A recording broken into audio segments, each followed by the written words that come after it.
There are 50 different types of fears that hold most people back, but there's a common 7 or so. So fear of failure, fear of succeeding and failing, fear of trying my best and disappointing myself or others, fear of being embarrassed, ashamed, ridiculed, or judged. All of these fears have to do with our self-image, self-esteem, and self-worth. And what will I think of me, or what will others think of me if I don't succeed or if I do and fail? So fears are naturally occurring phenomenons in our subconscious mind as a safety and protective mechanism to keep us away from any danger or real or imagined pain or suffering. And so it's just an automatic trigger in the subconscious mind. Now, the problem is not fear. The problem is that most people don't understand that fear, it's just a signal. It's a highly sensitive signal and mechanism in the brain, but the ramifications of not understanding what fear does is the problem.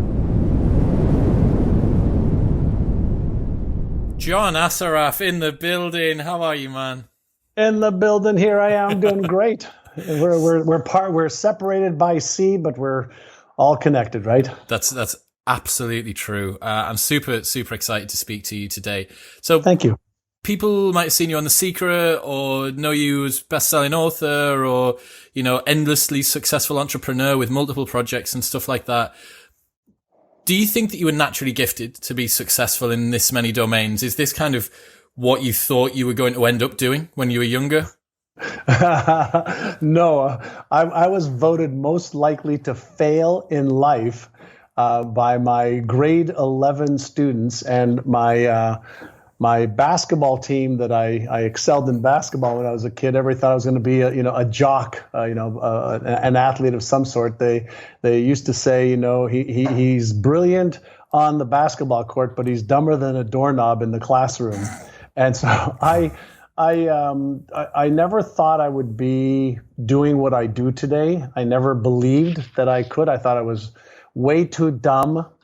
I was hungry, but I just felt like I wasn't as smart as the other kids. I grew up in a family with hardworking parents who wanted to put food on the table for their kids. We lived in moderate means. I had a bedroom with my brother. My sister had a bedroom.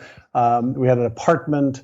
There was always arguments and fights around the lack of money. My father was a gambler and an alcoholic. I believe he hasn't drank in probably 50 years, but so a lot of struggles. And then I didn't have the environment that really fostered me even thinking about achieving success until I had one chance encounter with one man when I was 19 years old who asked me one question, and the answer to that question changed my life.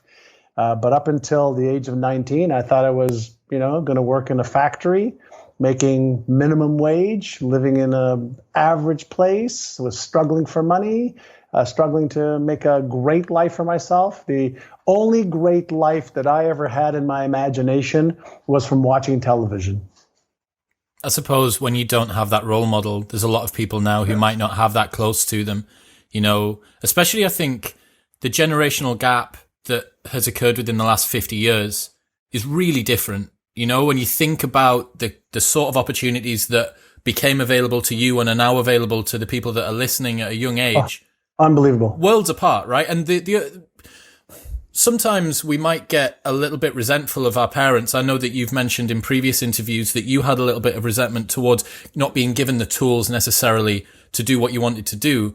But from a much more compassionate side, it's a total different operating system now, right? Like the rules that controlled the old world it's a lot harder for our parents to think about how to apply those to what's going on now.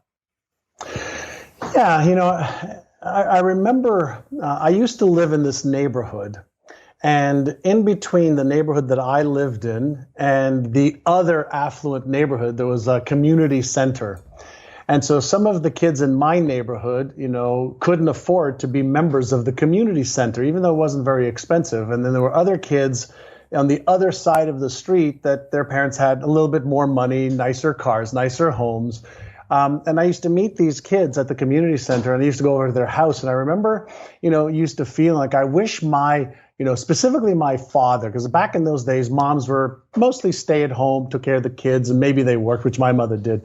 But I used to remember feeling like I wish my father was as smart as his father or her father. And I wish that we were able to go on vacations and to, buy nice clothes instead of, the ratty jeans and the ratty coats, that I always felt were less than the other kids. And what I realized as I got older was, my parents just did the best they could. My father went to grade like 3 or 4. My mother also grade 3 or 4. Then they went to work at 15, 16 years old to try and make ends meet during the war. So they didn't have an education. They didn't have a chance to do anything other than survive. And they didn't know that they could do more. They just believed they were born in this environment, that they were victims of that environment, that they had to make ends meet and struggle, and there was scarcity, and that the rich people, they either did it illegally or they had these belief systems, that were just disempowering them, and they didn't know that they were disempowered. Back then, if you want to learn, you'd either go to school, read books, listen to the radio. And today, the least of our concerns is knowing, how do I do X? How do I achieve Y? If you want to be healthy, if you want to be happy, if you want to make more money, if you want to build a business, you want to write a book, you want to fill in the blank, I want to blank, you can Google it, and in less than 3 minutes, you can have a step-by-step blueprint of exactly what to do. Today's problem isn't that the how-to doesn't exist. It's all of the internal bullshit that people are dealing with that holds them back. Their fears of failure, fears of what will people think of me on social media if I try and I fail or I disappoint them? What will people feel if I'm not doing this or doing that? So there's a much bigger internal game going on right now around fears and self-image and limiting beliefs that most people are totally unaware is happening. And that is really causing them to be stuck in this limited cycle and self-fulfilling prophecies that cause them to achieve way less than they're capable of achieving. Do you think that that's the primary issue that people are coming up against, self-limiting beliefs? We've got the how. Is that the main roadblock people need to get over? There's only 4. There's only 4. So from a purely neuroscience, neuropsychology perspective, what we know about the brain is there are 50 different types of fears that hold most people back, but there's a common 7 or so. So fear of failure, fear of succeeding and failing, fear of trying my best and disappointing myself or others, fear of being embarrassed, ashamed, ridiculed, or judged. All of these fears have to do with our self-image, self-esteem, and self-worth. And what will I think of me, or what will others think of me if I don't succeed or if I do and fail? That's number 1. So fears are naturally occurring phenomenons in our subconscious mind as a safety and protective mechanism to keep us away from any danger or real or imagined pain or suffering. And so it's just an automatic trigger in the subconscious mind, and fear happens to be one of our 6 core emotions. Now, the problem is not fear. The problem is that most people don't understand that fear is the equivalent of driving your car and a dash light popping up on your dash. It's just a signal. It's a highly sensitive signal and mechanism in the brain, but the ramifications of not understanding what fear does is the problem. So when fear activates in the brain, it releases cortisol or epinephrine or norepinephrine. It takes blood away from the thinking part of the brain into the motor cortex and the reactive part of the brain. And the untrained person will react over and over and over and over again to the highest level of training that they've had around emotional management. So what causes you or me to react as a result of fear may not cause the same reaction, let's say a Navy SEAL or an astronaut, who is used to understanding that feeling and they know how to control it so they can respond instead of react. So fear is number 1. Number 2 is limiting beliefs. I'm too young to do that. I'm too old to do that. I'm too Asian or too Caucasian. You know what? I only went to grade blank in school. Therefore, I'm not smart enough, not good enough, not worthy enough. So all of these limiting beliefs actually formulate the lens by which our brain sees the world. But more importantly than that, the limiting belief sets up what we will do or don't do. So it affects behaviors. So we had fears, number 1, 2, limiting beliefs. Then 3, let's say somebody's watching and they have a vision or a goal. It doesn't make a difference, what kind of vision or a goal it is. But let's say that at the conscious level, I want that. I see me having that, being that, doing that. But if at the subconscious level, there is an opposing belief, an implicit belief, or a self-image that says, but I'm not good enough, I'm not smart enough, I'm not worthy of that yet or now, then our subconscious self-image will recalibrate what we do or don't do. So that's the third thing. And then the fourth thing, which is a little bit more real, is when we don't have the knowledge or the skill currently to achieve the goal that we want, then we set off a circuit in the brain, which is the doubt circuit, the uncertainty circuit. It triggers the self-image circuit and the fear circuit as well. So they're all interconnected. So if we don't have the knowledge or skill and we feel doubtful, then doubtful actually activates, these other circuits of saying, hold on, if you're doubtful, if you're uncertain, put the brakes on, don't put your foot on the gas. So what I do and what my company does, we study the mechanisms by which all of these things are turned on or off. All these triggers are turned on or off that drives the behavior that causes the results. So I never focus on the results themselves. I always focus on what's driving the behaviors that cause me to take action or not take action. And that's really the work that I do and why I wrote, my book Inner Size, which I know you're familiar with, and some of my other stuff is let's get into the neuropsychology of what's happening in there. So that's a framework. Yeah, I mean, it's incredibly simple when you look at it like that, but it's so messy, right? We're living in our heads. We have all of these signals going on. We have all of these they're notions, they're not inputs and outputs. The way that we consciously experience our own day-to-day life is real ephemeral, difficult to define stuff, right? So how can we break through that noise? What are some of the strategies that we can use to bring a little bit of order to that chaos? Well, I think first we have to understand that, we are the most advanced, biological, neurological, coalesced group of cells and atoms in the known universe. The only thing more advanced than we are is the actual universe itself and what it does.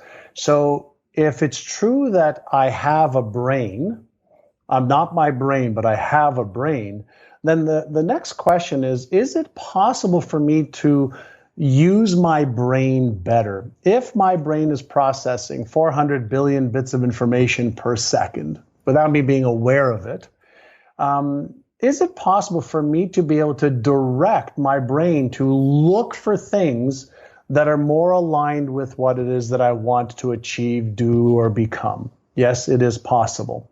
Is it possible to understand that I was not born, and nobody listening or watching was born with one belief, one perspective, one habit, one self-image? Not one person was born with any of those, which means that somehow the constructs that I have within my brain, the patterns within my brain were created either by my parents, my teachers, my experiences, what I read, what I wrote, what I watched, what I felt. Is it possible that all our brain is a network of reinforced patterns that we can learn how to be aware of a limiting belief and let it go and create a new empowering belief? Is it possible that, the habits that are constructive and empower me, we can reinforce, and the habits that are nothing more than automatic patterns in my brain that were created, the ones that are disempowering me, is it possible that I could learn the anatomy of a habit, which is a trigger, a behavior, and a reward. Trigger, behavior, reward. If I could learn the anatomy of that, then can I let go of disempowering habits and create empowering ones? Yes. Can I create constructive habits that become my keystone habits that allow me to grow, right, and evolve in a way that empowers me in my life versus one that disempowers me in my life? And the answer is yes. So anybody who's watching, what I really want them to understand is you are not a victim of your circumstance or your conditions. The only way you're a victim of your circumstances or conditions or past is if you take that role on and as part of your identity versus saying, regardless of my current circumstances, my knowledge, my skills, my beliefs, I can change. And now I can learn how to use the most powerful tool that I already own called my brain. I love it. I want to pick up on some of the terminology you've used there. I know that you like to be very precise with your speech and you like to lead with terminology, which I think is something I've worked on very hard over the last few years, and I absolutely love the way that you do it too. You've chosen to use the term disempower and empower habits rather than good and bad. Why? It's not binary. It's not, positive or negative. It's a frame. As soon as I say the word negative, everybody has a connotation that word means something bad. And I just look at it as it just is. And the question is, can I frame things in a way that lifts me up as a human being instead of puts me down like something is wrong? And we're used to this positive, negative, good, bad. What about it just is? Is this thought process going to help me achieve my goal or move me away from it? Is this habit move me towards what I want or away from what I want? Is this person, is this strategy, is this tactic, is this, emotion one that empowers me or disempowers me? Okay, if it disempowers you, if it's not to your taste, you are at choice. You see, the greatest gift we have as a species is awareness. We can have a thought and we can be aware and know that we have a thought. It's going a little bit deeper than the norm, right? So we are not just self-aware, but we could be aware that we're self-aware. So if I understand that I'm not my thoughts, I'm not my emotions, I'm not my feelings, I'm not my sensations, I'm not my behaviors, I'm not my results, I have those. Then the question is, well, if I have them, can I choose ones that are better for me, for what I want to achieve and become and do and have? And the answer is abso-fucking-lutely. That's your power.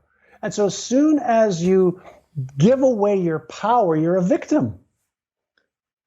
And so, if you study any human beings who have, failed, they will all tell you that, yes, I failed. Yes, I was in a state of pain, panic, suffering, etc. And it was one of the best things in my life because I used it and I framed it in a way that empowered me instead of disempowered me. So we have that ability to take things and give them meanings that lift us up versus tear us down.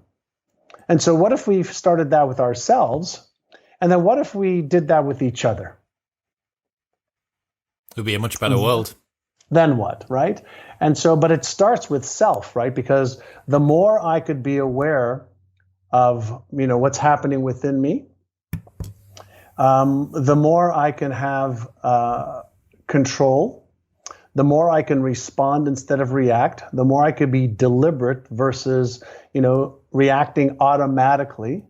And it all begins with awareness. It all begins with awareness of the gifts that you already possess. You already own the greatest gift in the known universe.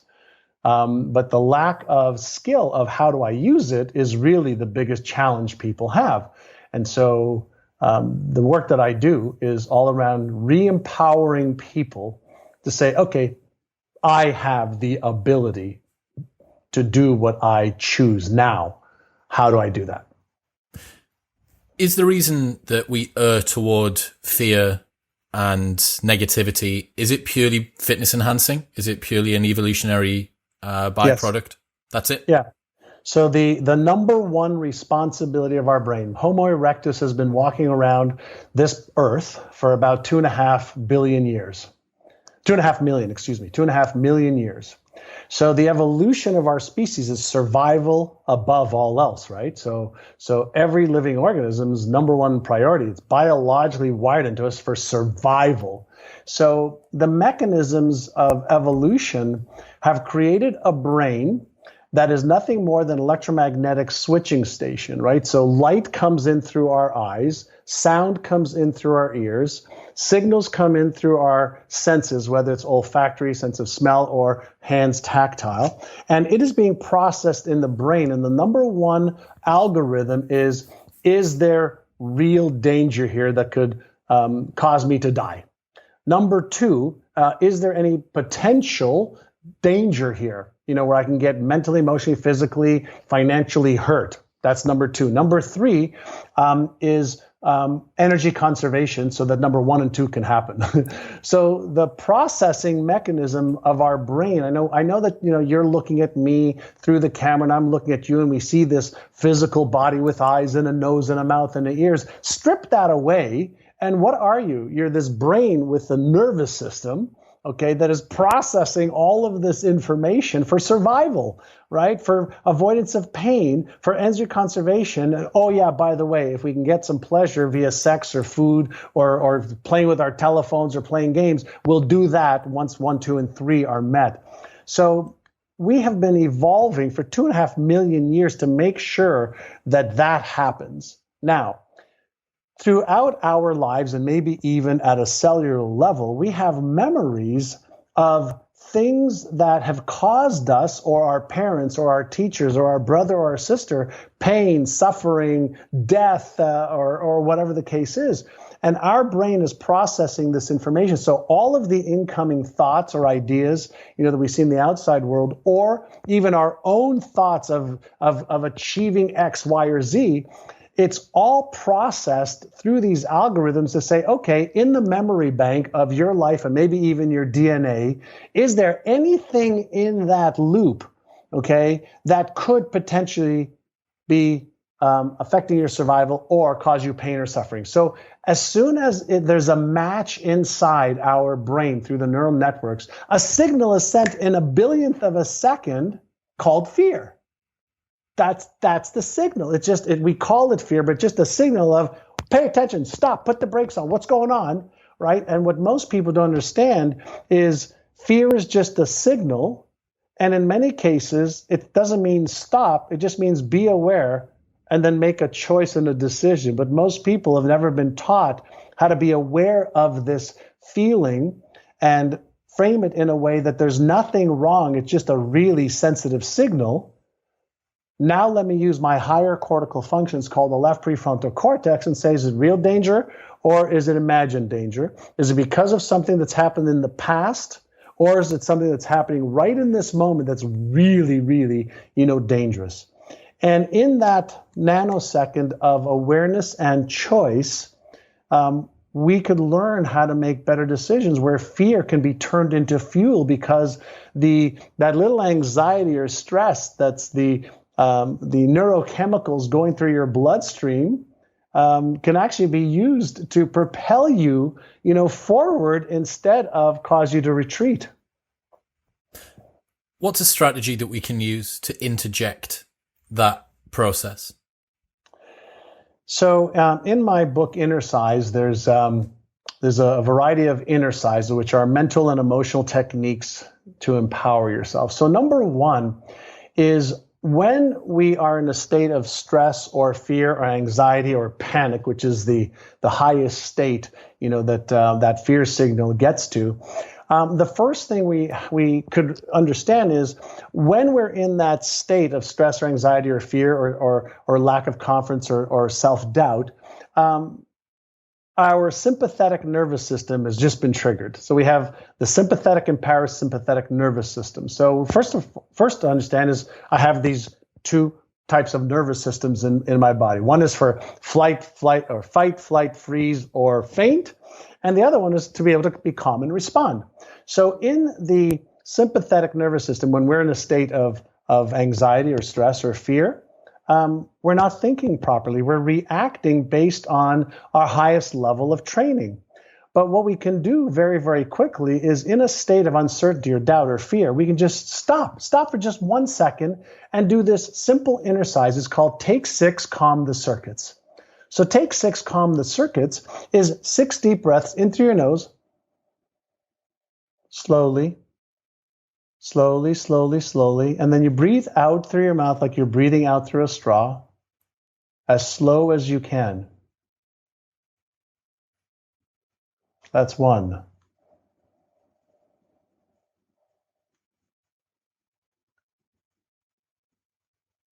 When we do 6 of those, we can show in fMRI machines blood flow changing and moving back to that left prefrontal cortex, which is our thinking brain. When we do those 6 deep breaths, we actually move from a sympathetic nervous system activation to a parasympathetic system activation, which is a calm, so I can respond. So step 1 is Take 6, Calm the Circuits. Step 2 is called AYA, which is AIA. And step 2 stands for awareness of my thoughts, feelings, emotions, sensations, and my behaviors. So stop. What am I thinking right now? What am I feeling right now? What am I sensing right now? What were my behaviors? Well, usually in a state of stress, we're contracted. Usually in a state of stress, we're breathing much more shallow. Usually in a state of stress, we have the foot on the brake, not the foot on the gas. So awareness. And whenever we're practicing awareness, what we want to do is practice it without judgment, blame, shame, guilt, or justification. Let me repeat. Without judgment, blame, shame, guilt, or justification. Now, why is that important? It's important because when you're starting to observe your own processes, you don't want to be in a state of labeling it anything. It's just pure awareness because it's the awareness that now gives you the choice. So if I'm aware, then I can change. In an unaware state, I can't. So awareness of my thoughts, emotions, feelings, sensations, behaviors, then you say, okay, what's my intention right now? Is my intention to walk across that room and meet that guy or meet that girl or to ask for the order, or to ask for a raise? Is that my intention? Yeah, that's my intention. And then the third or the second A is what's one little action step that I could take right now? And the action step has got to be small because you don't want to reactivate the stress or fear center. So if you take one little action step towards that, your brain feels safe. You feel safe because you are your brain, right? And so when we practice Take 6, Calm the Circuits first, practice AYA, second, AIA, awareness, intention, action, now we've just interrupted a pattern that may have been a destructive or disempowering pattern. Now I'm in control, I'm focused, I'm aware, and I create a positive pattern. Well, guess what happens? Do that for 1 day. Do that for 7 days, 30 days, 6 months. You all of a sudden are now in control of your thoughts, emotions, feelings, behaviors, sensations, and that is how you achieve your goals. If you're in control, you're directing. If you're out of control, you're reacting. And so which is going to give you a much more empowered state? And of course, we both know the answer. So those are just 2 exercises, and there's many other exercises, that I teach in my book and through my programs. But that is just the fundamental of a human being is awareness and choice. I love it. I've got a question here that I think might really help some people that are listening. So let's say someone who's listening's in a rut at the moment. They're really struggling to make a change in their life. How can someone get past that story that they tell themselves? What would you tell them to do? What's the first steps? How do they instantiate their life in a new way? Well, it depends, how long they've been in a rut, right? So there's a lot of work around the power of story, right? And so, the story that goes on in our mind about who we are, why we are that way, what we believe, what we expect, what we think we can achieve or have or do or be, that's a story. So the first thing that I share with my students, especially in our Winning the Game of Money programs that we have around brain retraining, is what would your new story, if you could write one out? Imagine you're a Hollywood actor, okay? And if you could write out a new script that's not even true right now, what would you write out for your life? So forget the story you have. If you had a blank sheet of paper and you could write out a story, what would you write out? And I share with all my students a process for doing this. And it always starts off like this. I'm so happy and grateful for the fact that. I'm so happy and grateful for the fact that. Now, why do I start off with that? Well, what's 2 plus 2? 4. Is that a fact? Yes. What's 4 plus 4? 8. Is that a fact? Yes. Right. So our brain tends to believe facts. So when I start to write a story out, I'm so happy and grateful for the fact that I am now earning X, and now my physique is this, and my relationship is Y, and my net worth is this, and I'm traveling the world this, I'm driving this kind of car. Even though initially when you write it out, it's not true. It's not true. And there's a part of you going, this is bullshit. Well, what happens, when you repeat something 2 times, 10 times, 20 times, 100 times? What happens when you repeat it and emotionalize it? What happens when you repeat it and emotionalize it and take small action steps towards making that happen? And to prove my point, I want to share something with everybody that'll show you how this works.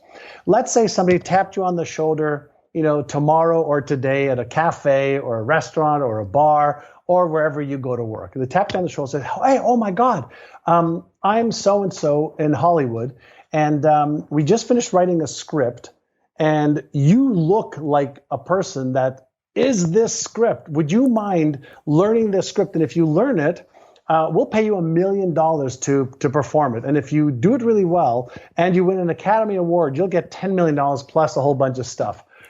Now, initially, you might be afraid to go, oh my God, I'm not an actor. I'm not an actress. I don't know how to do this. And what if the person who tapped you on the shoulder says, oh, by the way, we'll give you an acting coach. We'll give you, nutritionist. We'll give you an exercise coach. We'll teach you everything. And you would practice the role that we have on this sheet of paper, on this pad of paper. If you practice the role every day, every week, every month for the next year, we're going to film in a year. Do you think you'd learn the script? Do you think you'd be able to memorize it? Do you think you'd be able to raise your voice or lower it based on the script? Do you think you might hunch down a little bit this way if you learned how to do that, even though today you don't know how to act, you don't know how to remember lines, you don't know how to change your voice? Even if you don't know, could you get better at it in 12 months? And then have a camera in front of you with other actors that have practiced for 10 or 12 months every day for 5, 6, 7, 8 hours a day. Could you remember that script and possibly act it? And the answer is, of course you could. Well, why not write your own script? Why not write, the kind of body you want, the kind of energy you want, the amount of money you want, the way you want to travel, the way you want to behave? Why don't you write the script and then become the script over time? Because you became the script already that you believe right now. And fear was there, and fear is there now, and limiting beliefs are there, and limiting beliefs now. But when we take our most powerful, precious tool, our brain, and we focus it on what we want and how we can versus what we don't want and why we can't, then we're not in control. So the key is to get in control, use the tool better, and prime your brain every single day with the beliefs that you want, with the self-image you want, with the use of fear so that it fuels you instead of it holds you back. I love it. Thinking about what we think about determining our actions and where we look determining where we go. I was stood outside of a nightclub which is what I do. I fill nightclubs. That's my job. Stood outside on the front door, and a cyclist came around. It's like 11 o'clock at night. I don't know why anyone's on a cycle at this time. Anyway, comes blaring around the corner, and you can see there's this car in front of him that he really doesn't want to hit. And he could have easily missed it, but his eyes were just locked on this car, the back of this car. Sure enough, where your eyes go is where the bike goes. Straight into the back of it. It was fine. I mean, the embarrassment wasn't fine, but he walked away totally sweet. Yeah, absolutely. And so it all comes back down to learning, right? How to listen. At one point, right, when we were babies, if anybody who's watching that's either had a brother or a sister or had their baby of their own, at one point, baby will look up at his hand and realize, oh my God, that's my hand, and they realize that. I'm moving my hand, initially they look at, maybe a ball or something in front of them, but then all of a sudden, oh my God, that's mine. Well, I like to do that with people's brains. I want people to understand that, you have this brain that maybe you haven't learned how to optimize yet. You haven't learned some of the hacking techniques to use the most powerful. It's the most powerful organism in the known universe, not organ, it's an organism. In the known universe. And the problem is we have operators that just are not trained. Yeah, there's no manual that comes with life, unfortunately. That's right. That's right. Well, now we're getting some of that manual, right? So now with the advancements in technology and fMRI technology, SPECT scan technology, PET scan technology, where we can actually start to see the circuits, the salience network, the executive network, the default mode network in the brain, how they work, what triggers them, what turns them on, what turns them off. We're at a point in our evolution of our species, right, where it's like, oh my God, this is just such a powerful understanding and recognition that I can achieve a lot more than I thought I could. I could become more, I can have more, I can give more, and that's a really empowered state to be in. What habit would you say has had the most positive impact on your life over the last few years?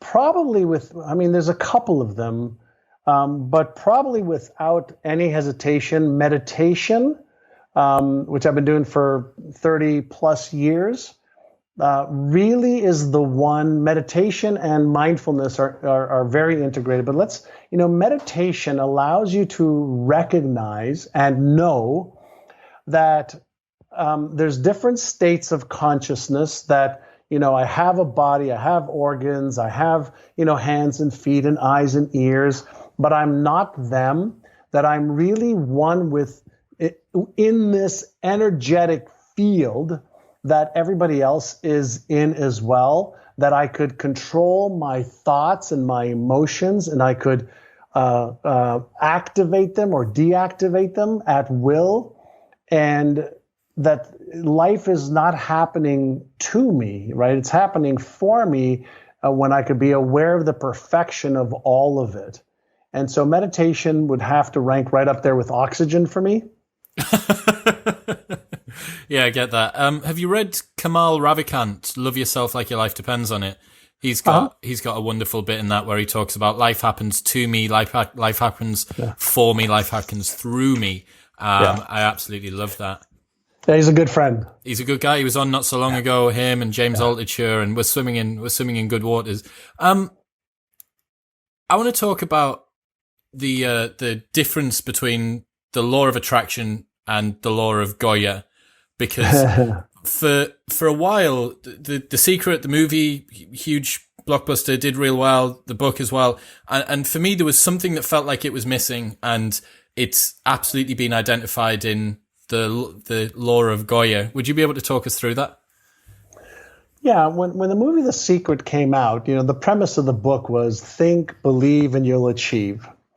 And that's bullshit. That's not how it works. It's, the law of Goya, I learned if you spell out the word attraction, law of attraction, the last 6 letters of the word attraction is action. And nobody talked about that in the movie. The law of Goya is the get off your ass law. And Newton's second law of motion says an object in motion tends to stay in motion, an object at rest tends to stay at rest. In the physical world, we live in this, quantum field, but we also have this physical experience. And around health, wealth, relationships, career, business, finances, fun and experiences, etc., there are behaviors, right, that if you take this behavior, then X, Y, or Z will happen. And it's pretty predictable. The physical laws are so predictable. We can, send a rocket ship to the moon and time it within a fraction of a second. And so in the physical world, there is a behavior that you need to take. If you want to lose weight or gain weight, we know that weight is calories, it's energy, right? So, 1 pound is 3,500 calories. 1 gram of carbohydrates or 1 gram of fat, carbohydrates is four calories, fat is 9 calories. That's energy. If you want to earn more money, money is a means of exchange between people, countries, etc. So if you want more money, you have to figure out, how do I exchange what I have, product, knowledge, service, companionship, for that exchange. It's not rocket science, but it is a science. And a lot of people misunderstand this law of attraction as some airy-fairy, think about it, sit there, meditate, and poof, you're going to have this wealth. And it's just like, where'd you get that idea? The law of attraction should be renamed to the law of resonance. So if you study, Tesla's work, if you study Nikola Tesla's work around energy, all the way to, electricity and positrons and electrons, you understand that resonance, if you hit the A440 key on the piano, how is it that 10 feet away the chandelier moves, right? That's resonance. So things that are in resonance are attracted to each other, not like a magnet, because if you take, positive and positive in a magnet, it repels. But if you understand that if you are in resonance with the people, the vision, the goals that you have, and you get your head, your heart, and your gut in alignment, in resonance, then you are basically doing with your brain the same thing that a radio dial does on a radio station. If you're at 90, let's say 5.5, that may be rock and roll. You're in resonance with that a vibrational frequency. If you're at 95.6, that might be punk rock. 95.7 might be classical music. So the key for us humans is, how do we get into resonance with the frequencies of what it is that we want to achieve? Health, wealth, relationships, career, business. Everything is energy in the universe. And that means that everything is amplified at a certain vibrational sequence. And if you get into alignment, into resonance, that's the law of attraction. It's not some magical, airy-fairy, pixie dust, of think, believe, and you'll achieve. Get your head, your heart, your gut, and your behaviors aligned, and then you will be in resonance, and all of a sudden, everything that you want is right there already. The action was the missing step for me. That was where I thought, I didn't quite get it, but you're totally correct. And as well, by leading with that action, it feeds back in. All of these feed into each other, right? The way that you feel, the way that your gut and your passions are with regards to what you're doing in life, and then your actions feed back into that. So there's one other piece to it, though, and this is the piece that a lot of people just forget. There's nobody who's watching or listening to this right now, okay, that I believe, there might be, but very, very rare, that somebody's trying to figure out how to colonize Mars right now. So for everything else, for getting in great shape, for making more money, for starting a business, for writing a book, for starting a podcast, for whatever you want, all the how-to already exists. All the how-to, all the blueprint of do this, do this, do this. So what I was going to say is, when we're thinking about taking action, you have to take the right actions in the right order at the right time. So one of the things that everybody is responsible for is to say, okay, before I act, what should I be doing? When should I be doing it? How should I be doing it? And that is one of the other biggest mistakes most people make, to think that, well, I'm in action. Well, you could be in action doing the wrong damn things.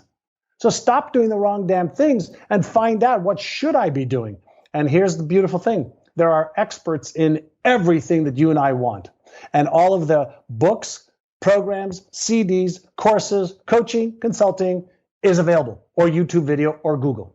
So it's already available. So all you need to do is say, okay, what's my goal? What do I need to think? What do I need to feel? And then what do I need to do? Do that. And guess what? You'll be in resonance and you'll achieve your goals and dreams faster and easier than ever before. There's certainly a lot of people, I know that I'm one of them, I have to work very hard at planning. So naturally I would just do something. I would just be like, right, I'll just start doing, and taking that moment to consider and to lay out the plan. I think it can make a huge difference. Perfect example of that's when I go on holiday. Like when you go on holiday, and if you've ever done it and not planned where you're going to be on particular days, and you can write it off as an excuse. And you're like, well, I just want to kind of feel my way around the town. I don't want to be stuck to a rigid schedule. I promise you, if you plan a holiday and you've got tour on day 1 and a beach trip on day 2 and this, that, and the other, you get so much more out of your time. It's unbelievable. Holiday hacks 101 there for you. So I want to finish up and ask about what you think, or where you would direct people if they want to find out a little bit more, or if there are some books. Inner Size, I can't recommend it more highly. Will be linked in the show notes below, of course. If there's, what else have you been struck by that you've consumed recently or over the last few years that you thought's really of value? Listen, I know you've had my friend James Clear on before, and so habits are really, mastering habits. So whoever's watching this, listen to that podcast as well. He does a great job of dissecting the habit loop and the stuff in there.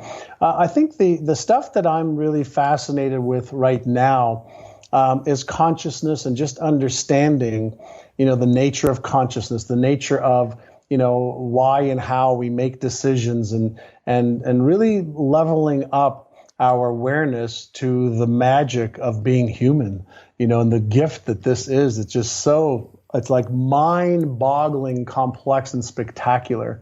And so, for anybody who likes this kind of stuff, and how do I become more and have more and give more, follow my work. I'm all over social media, on Instagram and on Facebook fan page. I do trainings every week for free, and I have a little Facebook fan page called Achieve Even More. That's a private community that I give free stuff away in as well. So read my books and follow some of my work. John, that's awesome, man. Thank you so much. I have to say, I really absolutely love what you're doing. I think that you're genuinely making a great change.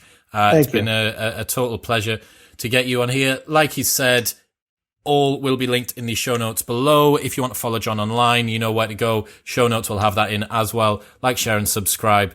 But for now, thank you, John. Thank you so much.